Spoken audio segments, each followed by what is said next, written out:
अस्सलामुअलैकुम। बहुत बहुत मुबारक मेरे वीरां भरावां नूं रमजानुल मुबारक दियां बहुत बहुत ज्यादा। अल्हम्दुलिल्लाह रमजानुल मुबारक तुहानूं पता शुरू है, अज तीसरा रोज़ा है माशाल्लाह।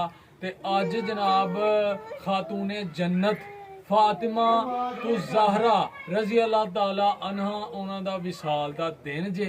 ते रज के साले सवाब करो ते रज के इबादत करो। ठीक है सजनों, फिर मिलांगे इंशाल्लाह। ओके, फिर अल्लाह हाफिज।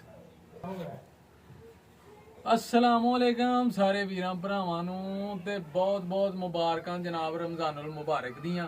माशाल्लाह रहमतां वाला महीना ते बरकतां वाला महीना जेड़ा वो स्टार्ट है। अज 3 रमजानुल मुबारक है ते अज दे दिन जनाब खातूने जन्नत नबी पाक सल्लल्लाहु अलैहि वसल्लम उन्हां दे दिल दी धड़कन ते जनाब जाहिदा आबिदा ताहिरा फातिमा तो ज़हरा रजी अल्लाह ताला अन्हा उन्हां दी विसाल दा दिन जे अज।